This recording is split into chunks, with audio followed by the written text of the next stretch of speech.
Hello everybody, Josh12 back here again with another video, and I'm here with my official review for Dragon Ball Super Episode 38. Now, of course, if you haven't seen this episode, please go check it out because this review may contain spoilers. But that being said, let's get into Dragon Ball Super. Now, this was the episode for me personally, subjectively. I have been waiting for all this tournament saga. I mean, for me personally, the Universe 6 saga has been entertaining, fun, epic, all over the place, but it's also been very light on epic action sequences. I mean, like, the fights have not been amazing. I mean, Goku versus Botamo was lackluster. Goku versus Frost was bullshit. Piccolo versus Frost was depressingly sad to look at. Vegeta versus Frost was quick and okay. Then Vegeta versus Magetta was surprisingly actually okay. And then, of course, we got Vegeta versus Kaba, which actually was not that bad. It was pretty badass, I'm not gonna lie.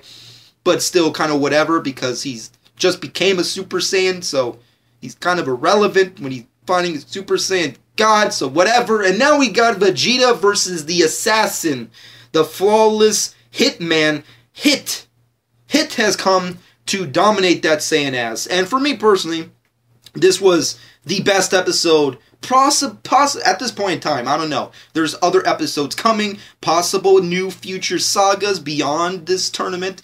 But at the end of the day, this could be hands down the greatest episode of Dragon Ball Super. I'm calling it right now.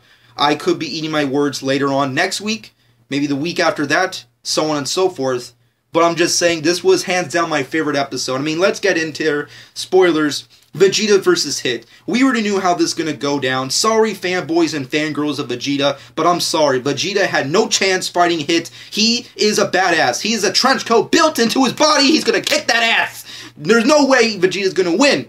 So, Vegeta losing doesn't surprise me at all. I think he did a great job overall. I feel like the best way I can put it is that the animators, the writers, and directors finally talked to each other and became fans of this series and started actually, I guess, realistically and logistically thinking out ways to make these characters fight in a way that makes sense to their characterization, because everyone looked perfect. I mean, Vegeta versus Hit was awesome as it is because it played right into how Vegeta fights. I mean, like, he's smart, he has a strategy, but the second he starts to lose, his anger fogs up his judgment, and he starts to fight stupid, and he fights through anger and rage, and that doesn't really help him out, and I feel like that worked out awesome. Vegeta was hitting on Hit full on without actually knowing anything about him and his techniques and learning, and then he gets whacked. And Hit said it himself. He's surprised that Vegeta survived, but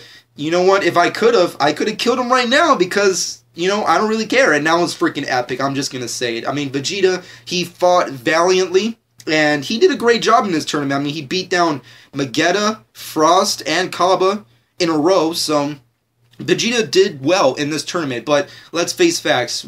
We didn't care about Vegeta versus Hit. If you did care, I'm sorry for hurting your feelings, but we really did not give a shit. We wanted to see Goku versus Hit. That's where the fight was at, and it was just awesome to see that as it stands. Of course, that's going to lead up into future episodes. Goku, obviously, will be taking him down in future episodes, but as it stands in this episode, it also, as long as I'm talking about the characterization of fighting styles with characters, not only did they do a good job with Vegeta, they also did a great job with Goku, because I think the dichotomy and differences between their fighting styles, even though they are training behind Whis, under Whis rather, they have two very specific fighting styles. As I stated with Vegeta, Vegeta's very smart. He thinks before he acts, but then again, when he starts to lose, he starts to flog his judgment with a lot of anger and rage, so that kind of really, you know, changes his outlook on the fight. And then we have Goku. Goku fights also very smart, but he's also very playful, and he likes to mess around. He likes to take his time with characters because he wants to fight characters at their best, because he wants to prove that he can beat, you know, his opponent at their peak, at their limit, if you will.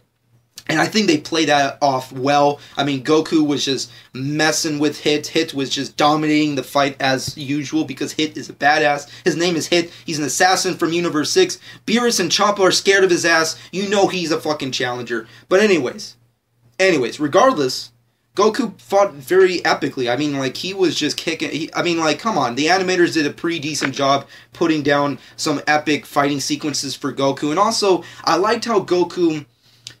He's very good at thinking on his toes. And he's also very good at, when he's backed into a corner and you think it's impossible for him to get out of it, he finds a way out of it. And that's the great thing about Goku and what makes him such a special and amazing fictional fighter. And that's what makes him one of my favorite characters, is that he's really good at doing these kind of things. He's good at being fun, entertaining, silly, and kind of childlike with his fights, but he's also really good at thinking on his toes and finding a way to win when he's backed against a corner. And they did that perfectly with this episode. But anyways, with that being said and done, the episode as it is, it's great. The birds are chirping.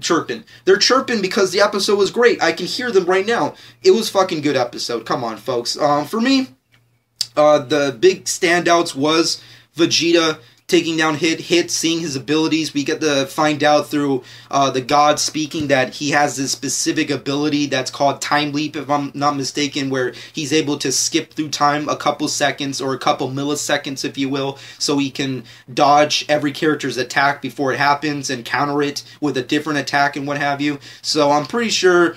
that's how Goku learned to really win in this fight, at least in this first round, where they get into future battles and future episodes, like next week's episode and what have you. But as it stands, this episode was great. The background talk was really interesting to see everybody speak. It was also very, very interesting to find out the actual reason why Monaka's even in this tournament. Apparently, Beerus only had his ass in here because he wanted to, I guess, encourage Goku and Vegeta's training by making them stronger, by thinking there was another character that was stronger than him or what have you. So it was very kind of funny. It's something that we kind of all expected. Sadly, it's true. I mean, for me personally, I really wanted Monaka to be something of interest, but apparently he's just there to be there out of comedic relief. I mean, like, come on. He has giant nipples. He got hit by Goku and completely cried like a little bitch. He was asleep this entire tournament. I don't even know if he said even a word in this fucking entire saga. I don't even know. So, Monaka is a disappointment. Granted, he was meant to be for comedic relief, so it doesn't completely destroy the purpose of said character, but it still would have been nice to see him actually do something of interest. And plus, on top of that, if Goku loses this fight, which I don't really think will happen, but if it does happen, there's no way Universe 7 will win, because Beerus can't fight because he's not a part of the team. Whis can't fight because Whis and Vados are not allowed to, so, you know, Goku's the last stand, if you will, for Universe 7. And Monaka, well, he can't do shit. Unless it's all a lie and we're just mistranslating shit, but at the end of the day, I find that doubtful.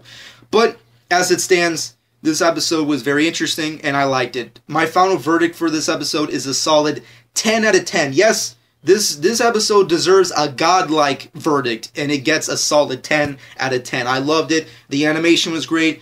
It fucking looked amazing. The artwork is great. Granted, there are a couple moments here and there that do kind of get a little sketchy and a little too cartoony, kid-like, but as a whole, this episode was solid, it was consistent, and it was completely jaw-dropping at every moment that happened. I pretty much had to watch this episode a dozen times for this review, and on top of that, because I just overall enjoyed it, and it's just a great episode. So let me know what you personally think in the comment section below. What are your personal thoughts on Hit versus Vegeta, Hit versus Goku, Hit's abilities and powers, and of course how Goku's going to find a way to defeat Hit, and what is Goku's new technique that he keeps talking about in the teasers for next week's episode. And overall, let me know what you personally think.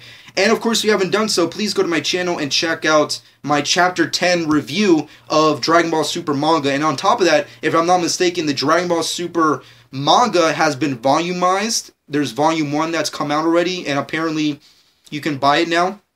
So be on the lookout, I guess, for that. Check it out. Buy it. Buy the Dragon Ball Super manga. Buy it and read some epic, awesome stuff by Totaro. And of course, come to my channel and check out Chapter 10, where I reviewed. With that being said and done, comment below. Let me know what you personally think. Shameless plug time. Follow me on Twitter and Instagram at Josh12. Subscribe to my channel if you haven't done so already. I hope you guys enjoyed. And this has been Josh12.